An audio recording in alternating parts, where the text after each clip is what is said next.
fazer o nosso aulão Enem. Nesse segundo semestre, a Escola Maria Luísa, a nossa querida Malu, vem desenvolvendo várias atividades, reorganizando o ensino remoto.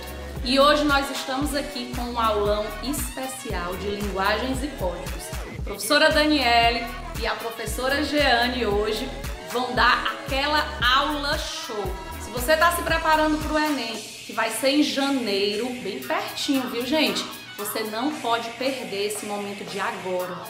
Vou sair, vou dar lugar às duas professoras que hoje tem muita coisa legal para passar para vocês. Espero que vocês aproveitem, que vocês tenham uma tarde maravilhosa.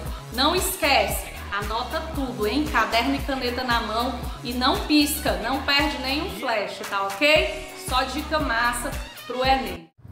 Olá, galerinha, boa tarde. Eu sou a professora Jeane e no aulão de redação de hoje nós vamos trabalhar sobre o tema Reflexões no período de confinamento social. Esse tema foi a primeira atividade da terceira etapa da disciplina de redação de vocês. E eu vou trabalhar justamente porque é um tema que vocês têm mais familiaridade e vai ser mais fácil para a gente perceber a estrutura do texto dissertativo argumentativo em cima da análise de uma redação com pontuação 960. Esse material vocês já têm acesso, então não vamos prender muito a questão da leitura desses textos motivadores, mas é muito importante frisar que é sempre necessário fazer a leitura desses textos, independentemente de qual tema que você vai trabalhar. Os textos motivadores eles são muito importantes para dar um embasamento e fazer com que vocês reflitam melhor a respeito do tema, pois nem todo tema ele é às vezes fácil e esclarecedor. Então os textos motivadores eles vão ajudar você a refletir e a selecionar melhor seus argumentos.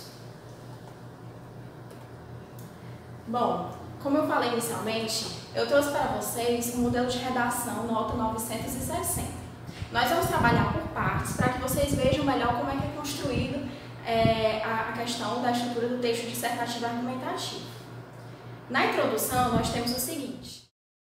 A ascensão da globalização, no final do século XX, ampliou a integração socioespacial em nível global, de forma que as doenças virais passaram a se alastrar com maior facilidade. Paralelamente, tal contexto possibilitou a uniformização de medidas sanitaristas no mundo, como a contenção do fluxo de pessoas em situações de pandemia, dada pela adoção do isolamento social. No entanto, há impasses para a plena concretização desses padrões comportamentais no Brasil, ora pela omissão do poder público, ora pela negligência populacional, o que torna mister expor e viabilizar medidas para mitigá-los. Nesse parágrafo de introdução, nós percebemos que o autor dessa redação fez uma contextualização histórica associando o processo de globalização com o alastramento do vírus, em situações de pandemia. Então, nós percebemos que lá para o final do texto, onde vocês percebem que há uma demarcação aí em negrito, nós percebemos que ele já introduz o tema, o assunto, falando da seguinte forma, medidas sanitaristas no mundo com a contenção do fluxo de pessoas em situações de pandemia, dado pela adoção do isolamento social. Então, quando ele utiliza essas palavras, nós percebemos que ele já está introduzindo o tema. E logo em seguida, nós percebemos também a exposição da opinião, da tese dele, quando ele diz o seguinte: no entanto, há impasses para a plena concretização desses padrões comportamentais no Brasil, ou seja, há impasses em realizar com sucesso o processo de isolamento social em situações de pandemia. Aí por quê? Ele vai apresentar dois motivos que fazem com que as pessoas não respeitem o isolamento social, que é a omissão do poder público e a negligência populacional. Então, na introdução nós percebemos que esses dois motivos, dados nesse começo de parágrafo, que fundamenta a opinião dele, vão ser discutidos, espera-se, que ele vai discutir nos parágrafos de desenvolvimento. No primeiro parágrafo, ou ele vai falar a questão da omissão do poder público ou da negligência populacional. E assim também no terceiro parágrafo. Então, vão ser dois parágrafos, um destinado para falar da omissão do poder público e outro para falar da negligência populacional. Além disso, ele fecha esse parágrafo de introdução dizendo que sabemos que tem essa questão, essas problemáticas, que esses são um dos motivos para a dificuldade de se estabelecer isolamento social no Brasil, em casos de pandemia, E a partir disso é preciso viabilizar medidas para mitigá-la, ou seja, para acabar com essa questão. Então, espera-se também que ao longo do texto o autor proponha medidas, medidas para resolver essas questões, que são as chamadas propostas de intervenção. Em primeira análise, é imperativo pontuar que a Constituição Federal de 1988, em seu conjunto de leis, garante direitos trabalhistas aos cidadãos brasileiros, sendo dever do Estado zelar pela plena aplicação destes. Contudo, tal construção teórica faz-se pouco efetiva em metodologias práticas, uma vez que, em situações de pandemia, muitos trabalhadores, sobretudo os de ramo informal, continuam suas atividades laborais para a sobrevivência. Isso revela que o poder público tem se revelado insuficiente em assegurar medidas protetivas aos indivíduos ativos nessas condições, sem que estes tenham que arriscar a vida em prol da manutenção do sustento próprio. Assim, é mister que o aparato legislativo funcione na praxe, a fim de ampliar o isolamento social em contextos de enfermidade global. Aqui nós temos o primeiro parágrafo de desenvolvimento, em que o autor vai desenvolver um dos argumentos comentados, elencados no primeiro parágrafo. Nós vemos o seguinte, no início do texto ele fala, em primeira análise, esse conectivo ele vai enumerar a sequência das argumentações. Então, nós percebemos que aqui ele vai iniciar o desenvolvimento da primeira argumentação. E ao longo da leitura do texto, nós percebemos que ele vai falar da questão da omissão do poder público e vai desenvolver essa ideia. Então, nós percebemos que mais para o final do texto ele diz o seguinte, o poder público tem se revelado insuficiente em assegurar medidas protetivas aos indivíduos ativos nessas condições, ou seja, as pessoas que trabalham, que precisam trabalhar, independentemente de precisarem estar em isolamento social. Então ele problematiza, jogando, digamos assim, a responsabilidade também para o poder público. E para embasar a opinião de que é responsabilidade do poder público garantir esse apoio à população, o autor ele utiliza a Constituição de 1988, a Constituição Federal de 1988, para poder embasar essa opinião e assim finalizar o primeiro parágrafo. Outrosim, é lícito postular que a falta de compromisso social no Brasil constitui um dos obstáculos para a eficaz execução do isolamento social em casos de pandemia. Tal fato pode ser exemplificado pela lotação das praias da cidade do Rio de Janeiro em 15 de março de 2020, principalmente as de Copacabana, mesmo com as medidas de alerta instauradas pelo governo local, como a proibição de aglomerações em espaços públicos devido à expansão do coronavírus, Covid-19, no país. Logo, é substancial que haja uma maior conscientização da sociedade nesse cenário. Nesse segundo parágrafo, nós percebemos que o autor ele vai comentar a segunda problemática que ele apontou na introdução, que é o que? A negligência das pessoas, dos indivíduos, Então, ele inicia esse parágrafo já comentando isso. É lícito postular que a falta de compromisso social no Brasil constitui um dos obstáculos para a eficaz execução do isolamento social em casos de pandemia. Aí, a partir dessa opinião, dessa tese dele, ele vai construindo esse desenvolvimento, citando exemplos, Porque existem várias formas de você construir o seu desenvolvimento.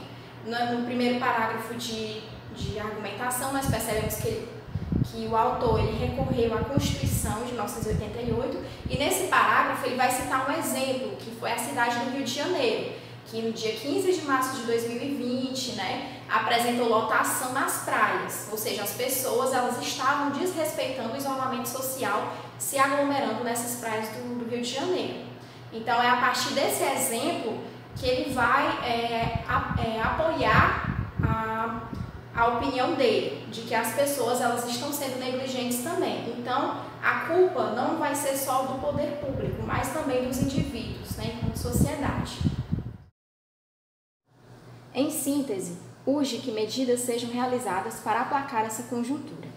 Portanto, cabe ao governo federal, por meio de verbas públicas, implementar uma renda mínima aos trabalhadores informais e indivíduos em vulnerabilidade socioeconômica em casos de pandemia, para garantir a primazia do bem-estar e da saúde desses cidadãos. Ademais, o Ministério da Saúde, mediante parcerias com as grandes mídias, deve promover campanhas publicitárias mais eficazes de conscientização, que apontem a importância de conter o fluxo populacional como mecanismo de interrupção do alastramento de enfermidades virais, visando a uma plena efetivação do isolamento social. Dessa forma, o poder público e a sociedade lidarão de forma mais promissora com a problemática vigente. Nesse último parágrafo, nós percebemos que o autor ele já vai finalizar o texto dele. E para finalizar, ele vai retomar a tese que foi comentada no primeiro parágrafo de introdução e vai propor soluções, propostas interventivas para resolver ou pelo menos reduzir essa problemática do desrespeito ao isolamento social, que segundo o autor acontece por dois motivos: negligência das pessoas, dos indivíduos, e a omissão do poder público. Então ele inicia o parágrafo enfatizando essa ideia de que é preciso que medidas sejam realizadas para resolver essa problemática. E quais são elas? Então ele vai, a partir de agora, desse portanto, ele inicia o parágrafo com essa conjunção conclusiva, dando responsabilidade ao governo federal. Que o governo federal, ou seja, a entidade que simboliza o poder público por meio de verbas públicas, ou seja, ele não diz só quem vai fazer alguma coisa, mas o que ele vai fazer e como. Então, o governo federal, por meio das verbas públicas, deve implementar uma renda mínima aos trabalhadores. Isso é uma solução prática, tá, gente? Vamos evitar ficar na questão só da conscientização, dessas ideias muito subjetivas. Todas as propostas interventivas, elas precisam ser medidas práticas, certo?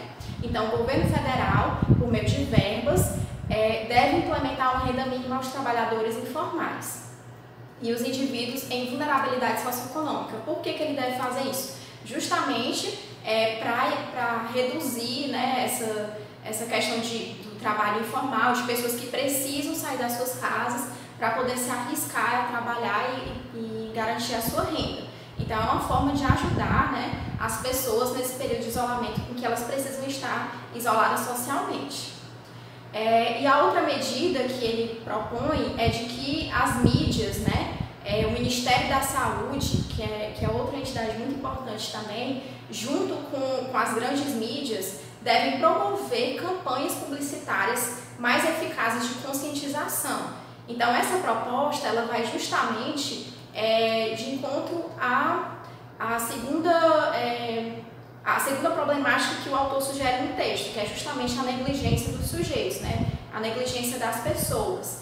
Então, essa medida, ela vai, digamos assim, resolver, pelo menos reduzir o número de aglomerações, Então, essa foi a proposta dada por ele. E, para finalizar, ele diz que o poder público mais a sociedade lidarão de forma mais promissora com a problemática vigente, ou seja, ele une a questão do poder público e os indivíduos de que de forma conjunta, resolvem a questão do isolamento social. Bom, gente, para finalizar, eu vou fazer alguns comentários a respeito da nota desse autor. Esse aluno, esse candidato, ele atingiu a pontuação de 960 pontos, porque ele cometeu alguns pequenos deslizes no que se refere à competência 1. Como vocês sabem, os corretores de redação, eles avaliam o texto de acordo com as 5 competências. A competência 1, que é demonstrar o domínio da norma culta, o autor ele cometeu alguns pequenos deslizes no que se refere ao uso da vírgula, no terceiro parágrafo do texto, em que, quando ele cita o exemplo da cidade do Rio de Janeiro, ele cita um local e uma data. E aí nós temos o uso obrigatório da vírgula, para separar local de data. Ele não faz isso. E outros pequenos deslizes, assim, que depende também muito do corretor, com relação ao uso de termos vagos, No caso, os pontos 2 e 6, o autor ele utilizou alguns termos, algumas expressões que poderiam ser utilizadas por outras que mostrassem mais exatidão dos fatos. E no que se refere às competências 2, 3, 4 e 5, esse candidato ele conseguiu desenvolver bem as suas ideias, como nós percebemos no parágrafo de introdução, ele aponta duas problemáticas e ao longo do desenvolvimento do texto ele consegue abordá-las, sempre fazendo retomadas e apresenta também novas ideias, né? Ele se baseia em informações e dados para fortalecer a tese dele. E na conclusão do texto, ele aponta os agentes, na verdade, que vão propor medidas práticas e discorre, né, o que fazer, como fazer, quais são os efeitos dessas ações. Então, assim, ele consegue atingir a pontuação máxima nessas outras competências, finalizando aí com a nota de 960 pontos. Bom, gente, estamos finalizando a aula de hoje, espero que vocês tenham gostado. E para encerrar, eu vou dizer uma pequena frase para vocês refletirem. O conhecimento não está na mão dos mais inteligentes, mas sim dos mais interessados. É de um autor desconhecido e eu quero que vocês reflitam a partir disso. Vocês são os mais inteligentes ou os mais interessados? Boa tarde. No nosso aulão Português no Enem hoje, nós vamos falar um pouquinho sobre os assuntos mais falados de português no Enem. Para vocês terem mais ou menos uma ideia de quais são as principais temáticas, eu trouxe para vocês 6 gráficos das principais empresas que divulgam os assuntos que mais caem no Enem.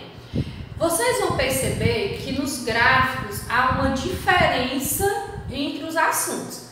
Nos 3 primeiros gráficos a gente percebe que tanto o Estude como o Descomplica, como o Gramatiquei, trazem desde funções da linguagem, língua e linguagem e interpretação de texto. Se eu pensar o que é língua e linguagem, eu vou perceber que basicamente também é interpretação de texto. Se eu entendo o que é língua e linguagem, eu estarei também interpretando texto. Na segunda imagem, vocês vão perceber que a gente tem uma diferença também. Porém, independente de qual seja a instituição, a empresa, a pesquisa, em que âmbito que acontece esse meio que trata de levantamento das questões do Enem, sobre linguagem vocês vão achar interpretação de texto como carro-chefe. Top 5, entre os 15 primeiros, dividindo essa interpretação de texto, dentro dela, os conhecimentos voltados para a literatura, que também não deixa de ser interpretação de texto, porque raramente vocês vão encontrar questões que tratam de conceitos e ideias de escolas literárias, mas sim de interpretações de textos literários. Dentro da literatura, vocês vão encontrar os textos referentes principalmente à contemporaneidade, que são os textos que são produzidos desde 1980 para cá, e também do modernismo, englobando um pouquinho do pré-modernismo, ou seja, os textos que englobam o século XX e século XXI são os textos mais recorrentes dentro do Enem. Além disso, se eu for tratar de gêneros textuais, os textos mais comuns são os textos publicitários. São os textos com charge, são os textos com imagens e os anúncios. No finalzinho vocês vão ver uma imagem que traz para vocês a questão da gramática. Gramática cai no Enem? Cai. Não cai tanto e não cai desassociada de texto. Ou seja, mesmo caindo gramática, nós temos sim que interpretar texto. Qual é a principal lição que todos esses gráficos nos deixam, que todas essas listas, esses tops das principais empresas de preparação do Enem nos trazem? Precisa ler. E para interpretar bem texto, você precisa ter hábito de leitura, já que a prova conta com 45 questões e você precisa de tempo para ler e interpretar todos esses textos. Para a gente praticar um pouquinho, nós vamos ver 4 questõezinhas só de interpretação de textos, de diferentes textos, de cunho publicitário, de cunho científico, de cunho literário. Vamos lá? Eu gostaria de comentar brevemente as afinidades existentes entre comunidade, comunicação e comunhão. Essas afinidades começam no próprio radical das palavras em questão. Assim, se nosso alvo são os fatos de interação comunicativa, temos que incluir em nosso objeto de estudo a ecologia dos atos de interação comunicativa, que se dão no contexto da ecologia da interação comunicativa. No entanto, não basta a proximidade espacial para que a comunicação se dê. É necessário que os potenciais interlocutores entrem em comunhão. Por fim, sem trocadilhos, a comunicação ideal se dá no interior de uma comunidade, entre indivíduos que entram em comunhão. Couto. Como nós vimos, o assunto que mais cai em português do Enem é a interpretação de texto. Então, para a gente firmar bem essa questão de interpretação de texto, nós vamos começar um comentário das questões. A primeira questão que a gente já ouviu o texto fala sobre comunidade comunicativa, certo? A pergunta diz o seguinte: o trecho integra um livro sobre os aspectos ecológicos envolvidos na interação comunicativa, ou seja, no ato de comunicação.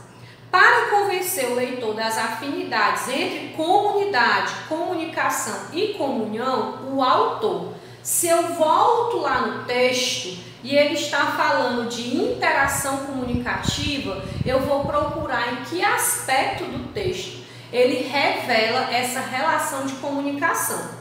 As minhas opções dizem: nega a força das comunidades interioranas, em nenhum momento falar mal ou criticar. O interior fortalece a interação comunicativa. No item B ele diz: joga com a ambiguidade das palavras. Eu falar em comunidade, comunicação e comunhão, eu não estou sendo ambíguo. Cada palavra tem o seu significado. Em compensação, no item C ele diz que ele parte de uma informação gramatical. E se eu volto lá no texto, ele diz assim, ó: essas afinidades começam no próprio radical das palavras. Onde é que a gente estuda radical das palavras? A gente estuda radical das palavras em gramática. Então, se para eu saber o que é o radical de uma palavra, eu preciso estudar gramática, aqui o meu item C é o meu item correto. As montanhas correm agora, lá fora, uma atrás das outras, hostis e espectrais, desertas de vontades novas que as humanizem, esquecidas já dos antigos homens lendários que as povoaram e dominaram. Carregam nos seus dorsos poderosos as pequenas cidades decadentes, como uma doença alvitante e tenaz, que se aninhou para sempre em suas dobras. Não podendo matá-las de todo ou arrancá-las de si e vencer, elas resignam-se e as ocultam com sua vegetação escura e densa, que lhes serve de coberta, e resguardam seu sonho imperial de ferro e ouro, pena. Já na questão 2, como nós ouvimos lá no texto, um texto muito forte, muito cheio de imagens sensoriais, construções sensoriais, ele nos pergunta o seguinte: as soluções de linguagem encontradas pelo narrador, ou seja, pela voz que fala dentro do texto, projetam uma perspectiva lírica, ou seja, uma visão de lirismo da paisagem contemplada. Essa projeção alinha-se ao poético na medida que explora a identidade entre o homem e a natureza. A gente não percebe no texto essa relação entre homem e natureza, a gente percebe a relação entre homem e cidade. Reveste o inanimado de vitalidade e ressentimento, quando ele diz que as montanhas correm agora, lá fora. E montanha, ela pode correr? Ela não pode correr. Ela é um ser inanimado. E esse ser inanimado está sendo dado vida, está sendo dado vitalidade. Então eu nem preciso ir para os outros itens. Basta eu olhar que todos os meus seres inanimados receberam vida, que está representado no item B como vitalidade. Você vende uma casa, depois de ter morado nela durante anos. Você a conhece necessariamente melhor do que qualquer comprador possível. Mas a justiça é, então, informar o eventual comprador acerca de qualquer defeito aparente ou não que possa existir nela.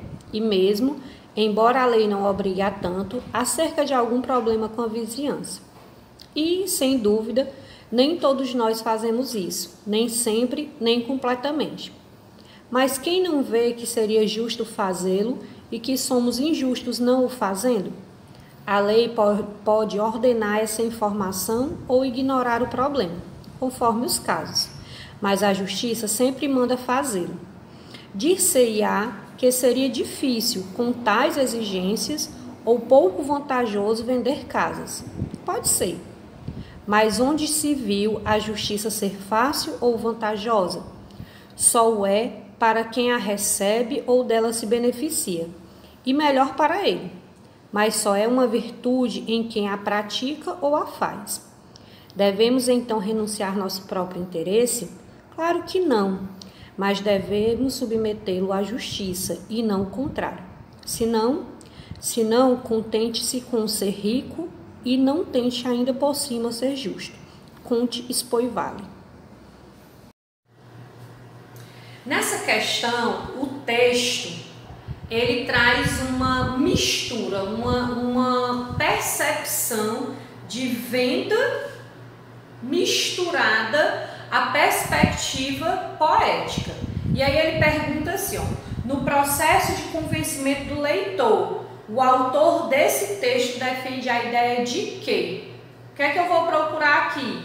O que foi que ele usou para convencer aquele que ele queria a comprar a casa? E aí ele diz assim, item A, o interesse do outro deve se sobrepor ao interesse pessoal?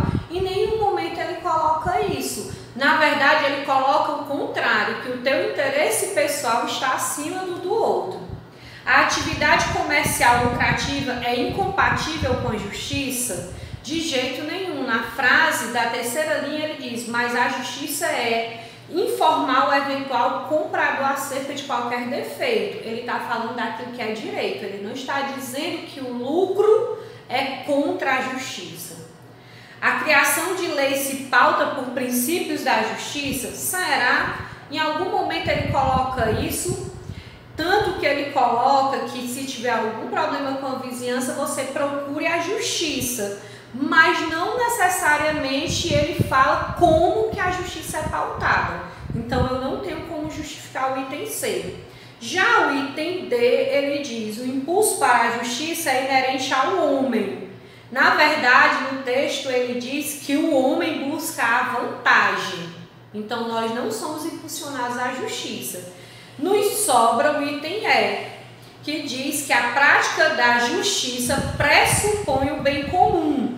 Ou seja, a justiça sempre manda fazê-lo, como nós encontramos lá no meio do texto.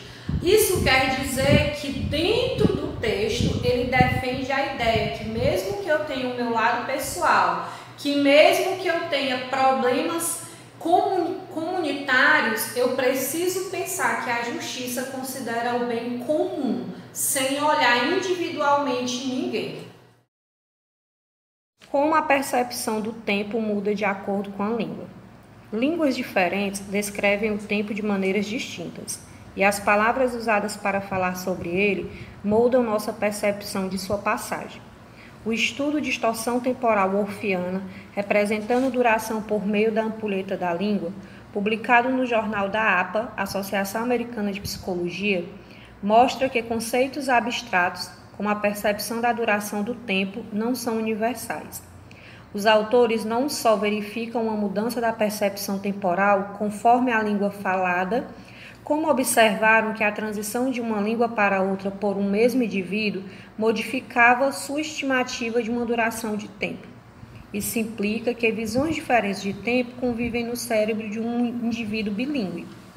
O fato de que pessoas bilíngues transitam entre essas diferentes formas de estimar o tempo sem esforço e inconscientemente se encaixa nas evidências crescentes que demonstram a facilidade com que a linguagem se entremeia furtivamente em nossos sentidos mais básicos, incluindo nossas emoções, percepção visual e, agora, ao que parece, nossa sensação de tempo, disse o pesquisador ao site Quartz, Lima. Para a gente finalizar, nossa última questão é um texto voltado para a linguagem, que não poderia deixar de ser, e que aborda exatamente a questão da mudança das línguas. E a pergunta desse texto diz o seguinte: o texto relata experiências e resultados de um estudo que reconhece a importância de... Esse texto, ele defendeu a importância de que assunto? No item A, ele diz a compreensão do tempo pelo cérebro. Eu já tenho uma dica, que é o fato do meu texto falar sobre linguagem. Então, é lógico que ele não está tratando da importância do tempo. Das pesquisas científicas sobre cognição. Cognição, gente, é todo o processo de conhecimento. Ele não está restrito à questão da linguagem. Da teoria worfiana sobre a área da linguagem. Em nenhum momento ele defende a teoria worfiana, ele só cita ela. Mas ela fala no item D das linguagens e dos seus usos na vida das pessoas, que é exatamente o texto todo defendendo que dentro do passar do tempo, da convivência das pessoas, do falar das pessoas, da postura das pessoas, elas vão se percebendo e modificando a sua linguagem. Ou seja, qual é o meu item correto? O item D. Para finalizar nossa tarde, gente, nós que fazemos a linguagens e códigos queremos deixar uma mensagem para vocês. Estude com dedicação e nada no mundo poderá afastar você dos seus sonhos. Lembre-se, esse momento ele é passageiro, como qualquer dificuldade que nós vivemos na nossa vida. O que você vai fazer agora com essa dificuldade vai determinar o seu futuro e como você vai poder realizar seus sonhos. Nós acreditamos em vocês e nós queremos e estamos aqui para apoiá-los nesse momento e nos outros que estão por vir. Obrigada e boa tarde.